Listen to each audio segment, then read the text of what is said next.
ਪੰਜਾਬ ਦੀ cabinet ਦੇ ਸਿੱਖਿਆ ਮੰਤਰੀ ਹਰਜੋਤ ਸਿੰਘ ਬੈਂਸ ਨੂੰ ਸ਼੍ਰੀ ਅਕਾਲ ਤਖਤ ਸਾਹਿਬ ਦੀ ਫਸੀਲ ਤੋਂ ਧਾਰਮਿਕ ਸਜ਼ਾ ਸੁਣਾਈ ਸੀ। ਉਸ ਨੂੰ ਪੂਰਾ ਕਰਨ ਤੋਂ ਬਾਅਦ ਸੱਚਖੰਡ ਸ਼੍ਰੀ ਹਰਮੰਦਰ ਸਾਹਿਬ ਵਿਖੇ ਨਤਮਸਤਕ ਹੋਣ ਦੇ ਲਈ ਪਹੁੰਚੇ, ਜਿੱਥੇ ਉਹਨਾਂ ਨੇ 1100 ਰੁਪਏ ਦੀ ਕੜਾਹ ਪ੍ਰਸ਼ਾਦ ਦੀ ਦੇਗ ਚੜਾ ਕੇ ਵਾਹਿਗੁਰੂ ਦਾ ਸ਼ੁਕਰਾਨਾ ਕੀਤਾ। ਤੇ ਤੁਹਾਨੂੰ ਦੱਸ ਦਈਏ ਕਿ ਬੈਂਸ ਨੂੰ 350 ਸਾਲਾ ਸ਼ਹੀਦੀ ਸਮਾਰੋਹ ਸ਼੍ਰੀਨਗਰ 'ਚ ਗੀਤ ਤੇ ਭੰਗੜੇ ਮਾਮਲੇ ਦੇ ਵਿਵਾਦ 'ਚ ਤਨਖਾਹੀਆ ਕਰਾਰ ਦਿੱਤਾ ਗਿਆ ਅਤੇ ਇਹ ਧਾਰਮਿਕ ਸਜ਼ਾ ਉਹਨਾਂ ਨੂੰ ਸ਼੍ਰੀ ਅਕਾਲ ਤਖਤ ਸਾਹਿਬ ਦੀ ਫਸੀਲ ਤੋਂ ਸੁਣਾਈ ਗਈ ਸੀ। ਉੱਥੇ ਹੀ ਮੰਤਰੀ ਹਰਜੋਤ ਸਿੰਘ ਬੈਂਸ ਨੇ ਕਿਹਾ ਹੈ ਕਿ ਉਹਨਾਂ ਦੇ ਰਾਜਨੀਤਿਕ ਅਤੇ ਨਿੱਜੀ ਜੀਵਨ ਦੀ ਹਰ ਕਾਮਯਾਬੀ ਸਿਰਫ ਤੇ ਸਿਰਫ ਗੁਰੂ ਸਾਹਿਬਾਨ ਦੀ ਰਹਿਮਤ ਅਤੇ 6ਵੇਂ ਪਾਤਸ਼ਾਹ ਧੰਨ ਗੁਰੂ ਹਰਗੋਬਿੰਦ ਸਾਹਿਬ ਜੀ ਦੀ ਕਿਰਪਾ ਦੇ ਨਾਲ ਸੰਭਵ ਹੋਈ ਹੈ। ਉਹਨਾਂ ਨੇ ਕਿਹਾ ਹੈ ਕਿ ਮੇਰੇ ਕੋਲ ਕੋਈ ਵੀ ਅਜਿਹਾ ਗੁਣ ਨਹੀਂ ਸੀ ਜਿਸ ਤੇ ਮੈਂ ਮਾਣ ਕਰਾਂ। ਮੇਰੀ ਹਰ ਸਫਲਤਾ ਗੁਰੂ ਸਾਹਿਬ ਦੀ ਬਖਸ਼ਿਸ਼ ਹੈ। ਸੇਵਾ ਪੂਰੀ ਹੋਣ ਉਪਰੰਤ ਉਹਨਾਂ ਨੇ ਗੁਰੂ ਸਾਹਿਬ ਦੇ ਚਰਨਾਂ 'ਚ ਅਰਦਾਸ ਕੀਤੀ, ਪੰਥ, ਕੌਮ ਅਤੇ ਦੇਸ਼ ਤੇ ਪੰਜਾਬ ਦੀ ਸੇਵਾ ਕਰਨ ਦਾ ਬਲ ਬਖਸ਼ਿਆ ਜਾਵੇ। ਅਜਿਹੀ ਅਰਦਾਸ ਕੀਤੀ ਅਤੇ ਭੁੱਲਾਂ ਚੁੱਕਾਂ ਦੇ ਲਈ ਪੰਥ ਤੋਂ ਮੁਆਫੀ ਵੀ ਮੰਗੀ। ਮੈਂ ਆਪਣੇ ਜੀਵਨ ਦੇ ਵਿੱਚ ਵੀ ਜੋ ਕੁਝ ਵੀ ਹਾਂ, ਸਿਆਸੀ ਤੌਰ ਤੇ ਜਾਂ ਵੈਸੇ ਦੁਨਿਆਵੀ ਤੌਰ ਤੇ, ਉਹ ਸਭ ਅਤੇ ਸਭ ਮੇਰੇ ਗੁਰੂ ਦੀ ਰਹਿਮਤ ਸਦਕਾ, ਮੇਰੇ ਗੁਰੂ ਦੀ ਬਖਸ਼ਿਸ਼ ਸਦਕਾ, 6ਵੇਂ ਪਾਤਸ਼ਾਹ ਧੰਨ ਧੰਨ ਗੁਰੂ ਹਰਗੋਬਿੰਦ ਸਾਹਿਬ ਜੀ ਦੀ ਪਿਤਾ ਜੀ ਦੀ ਸਦਕਾ।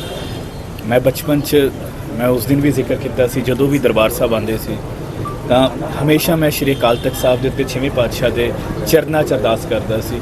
ਤੇ ਮੈਂ ਇਹ ਸਮਝਦਾ ਜੋ ਕੁਝ ਵੀ ਸਾਡੇ ਵਰਗੇ ਆਮ ਘਰਾਂ ਦੇ ਬੱਚੇ, ਜੇ ਅਗਰ ਮੈਨੂੰ ਅੱਜ ਮੈਂ ਪੰਜਾਬ 'ਚ ਮੰਤਰੀ ਹਾਂ, ਸਿਰਫ ਅਤੇ ਸਿਰਫ ਮੇਰੇ ਗੁਰੂ ਸਾਹਿਬ ਦੀ ਰਹਿਮਤ ਹੈ। ਮੇਰੇ ਕੋਲ ਹੋਰ ਕੁਝ ਵੀ ਨਹੀਂ ਜਿਹਦੇ 'ਤੇ ਮੈਂ ਮਾਣ ਕਰ ਸਕਾਂ। ਕੋਈ ਵੀ ਇੱਦਾਂ ਦੀ ਚੀਜ਼ ਨਹੀਂ ਜਿਹਦੇ 'ਤੇ ਮੈਂ ਕਹਿ ਸਕਾਂ ਮੈਂ ਇਸ ਕਰਕੇ ਕਾਮਯਾਬ ਹੋਇਆ। मेरी कामयाबी, मेरे ते रहमत, ये सिर्फ और सिर्फ मेरे गुरु साहब की बख्शिश है। इन्हीं की कृपा से सजे हम हैं, नहीं मुँह से गरीब करोड़ पड़े। मेरे अर्गे करोड़ा है, ये गुरु साहब ने बख्शिश करके सेवा दी है।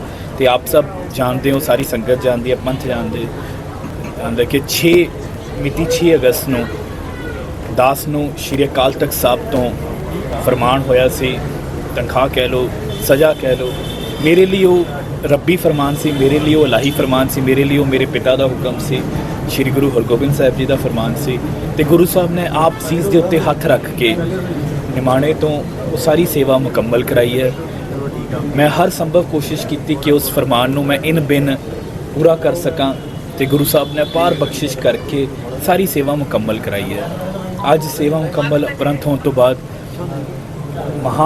ਮਹਾਨ ਸ਼੍ਰੀ ਅਕਾਲ ਤਖਤ ਸਾਹਿਬ ਤੇ ਨਤਮਸਤਕ ਹੋ ਕੇ ਅਰਦਾਸ ਬੇਨਤੀ ਕਰਾਈ, ਕੜਾਹ ਪ੍ਰਸ਼ਾਦ ਦੀ ਦੇਗ ਦੀ ਅਰਦਾਸ ਕਰਾਈ ਹੈ ਤੇ ਨਾਲ ਫਿਰ ਗੁਰੂ ਸਾਹਿਬ ਦੇ ਚਰਨਾਂ 'ਚ ਦੋਵੇਂ ਹੱਥ ਜੋੜ ਕੇ ਖਿਮਾ ਮੰਗੀ ਹੈ ਤੇ ਗੁਰੂ ਸਾਹਿਬ ਦੇ ਚਰਨਾਂ 'ਚ ਅਰਦਾਸ ਕੀਤੀ ਹੈ ਕਿ ਗੁਰੂ ਸਾਹਿਬ ਸਿਰ ਤੇ ਹੱਥ ਰੱਖੋ, ਪੰਥ, ਕੌਮ, ਦੇਸ਼, ਪੰਜਾਬ, ਮਾਨਵਤਾ ਦੀ ਸੇਵਾ ਕਰਨ ਦਾ ਬਲ ਬਖਸ਼ੋ। ਤੇ ਮੈਂ ਆਪ ਸਭ ਦੇ ਰਾਹੀਂ ਵੀ ਪੰਜੋ ਸਿੱਖ ਸਾਹਿਬਾਨਾਂ ਨੂੰ ਇੱਕ ਵਾਰੀ ਫਿਰ ਸਾਰੇ ਪੰਥ ਤੋਂ ਫਿਰ ਇੱਕ ਵਾਰੀ ਮਾਫੀ ਮੰਗਦਾ। ਗੁਰੂ ਸਾਹਿਬ ਬਖਸ਼ਣ ਹਾਰ ਨੇ, ਬਖਸ਼ਿੰਦ ਨੇ। ਗੁਰੂ ਸਾਹਿਬ ਦਾ ਤਖਤ ਬਖਸ਼ਿੰਦ ਹੈ, ਗੁਰੂ ਸਾਹਿਬ ਦਾ ਪੰਥ ਬਖਸ਼ਿੰਦ। ਆਪ ਸਭ ਮੇਰੇ ਤੋਂ ਜੋ ਵੀ ਭੁੱਲਾਂ ਹੋਈਆਂ ਉਸ ਦੇ ਲਈ ਮੈਨੂੰ ਬਖਸ਼ੋਗੇ। ਤੇ ਇਹ ਵੀ ਆਪ ਸਭ ਦੇ ਚਰਨਾਂ 'ਚ ਵੀ ਅਰਦਾਸ ਹੈ ਕਿ ਐਸੀ ਅਰਦਾਸ ਕਰੋ ਗੁਰੂ ਸਾਹਿਬ ਕਿ ਗੁਰੂ ਸਾਹਿਬ ਸਮਤ ਬਖਸ਼ਣ ਤਾਂ ਕਿ ਦੇਸ਼, ਕੌਮ, ਪੰਜਾਬ ਦੀ ਸੇਵਾ ਕਰ ਸਕੀਏ। ਵਾਹਿ ਖਾਲਸਾ ਵਾਹਿ ਫਤਿਹ। ਮੈਂ ਸਾਹਿਬ, ਤੁਸੀਂ ਗੁਰੂ ਘਰਾਂ ਦੇ ਵਿੱਚ ਗਏ ਹੋ, ਤੁਸੀਂ ਉਹ ਬਾਜ਼ਾਰ ਦੇਖੇ ਨੇ, ਤੁਹਾਨੂੰ ਲੱਗਦਾ ਹੈ ਕਿ ਥੋੜ੍ਹੀਆਂ ਬਹੁਤੀਆਂ ਕਮੀਆਂ ਸੀਗੀਆਂ ਗਲੀਆਂ ਨਾਲੀਆਂ? ਮੈਂ ਥੋੜ੍ਹੀ ਦੇਰ 'ਚ ਆਪਣਾ ਜੋ ਰਿਟਨ ਇੱਥੇ ਦਿੱਤਾ ਉਹਦੇ ਵਿੱਚ ਦੱਸ ਦਿੰਦਾ। ਗੁਰੂ ਸਾਹਿਬ ਦੇ ਵੱਲੋਂ ਬਖਸ਼ੇ ਜੋ ਤਾਕਤਾਂ ਉਹਨੀ ਬਖਸ਼ੀਆਂ, ਜੋ ਅਹੁਦੇ ਉਹਨੀ ਬਖਸ਼ੇ, ਉਹਦੇ ਵਿੱਚੋਂ 20 ਲੱਖ ਰੁਪਏ ਮੈਂ ਆਪਣੇ ਇਖਤਿਆਰੀ ਫੰਡ 'ਚੋਂ ਉਹਨਾਂ ਰਸਤਿਆਂ ਦੀ ਜੋ ਉਹਦੇ ਵਿੱਚ ਹੋਰ ਕਰ ਸਕੇ। ਅਤੇ ਮੈਂ ਨਿੱਜੀ ਤੌਰ 'ਤੇ ਆਪਣੇ ਦਸਵੰਧ ਕੱਢ ਦਿਓ 1 ਮਹੀਨੇ ਦੀ ਤਨਖਾਹ।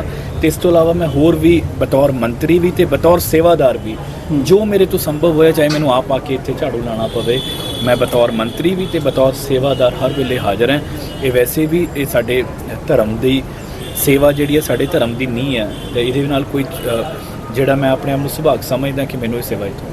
ਮੰਤਰੀ ਸਾਹਿਬ, ਲੈਂਡ ਪੂਲਿੰਗ ਮੇਰੀ ਇੱਕ ਬੇਨਤੀ ਆਪ ਸਭ ਨੂੰ ਜੀ, ਆਪ ਸਭ ਨੇ ਉਸ ਦਿਨ ਵੀ ਬਹੁਤ ਸਾਥ ਦਿੱਤਾ, ਅੱਜ ਵੀ। ਇਹ ਮੇਰੇ ਲਈ ਇਹ ਬੜਾ ਇੱਕ ਧਾਰਮਿਕ ਭਾਵਨਾਵਾਂ ਅਤੇ ਮੇਰੀ ਨਿੱਜੀ ਆਸਥਾ ਨਾਲ ਜੁੜਿਆ ਵਿਸ਼ੇ ਹੈ। ਆਪਣੇ ਕੋਲ ਹੋਰ ਬਹੁਤ ਸਾਰੇ ਮੌਕੇ ਹੁੰਦੇ ਜੇ ਤੁਸੀਂ ਰਾਜਨੀਤਿਕ ਸਵਾਲ ਇਸੇ ਨਾਲ ਇੱਕ ਜੁੜਿਆ। ਮੇਰੀ ਬੇਨਤੀ ਹੈ ਕਿ ਅੱਜ ਤੇ ਆਪ ਸਭ ਦਾ ਤੇ ਸਾਰੀ ਸੰਗਤ ਦਾ ਬਹੁਤ ਕੋਈ ਮੈਨੇਜਮੈਂਟ ਤੇ ਕਾਰਵਾਈ ਕਰੋਗੇ? ਵਾਹਿਗੁਰੂ ਜੀ ਖਾਲਸਾ, ਮੈਨੇਜਮੈਂਟ ਤੇ ਕਾਰਵਾਈ ਕਰੋਗੇ? ਵਾਹਿਗੁਰੂ।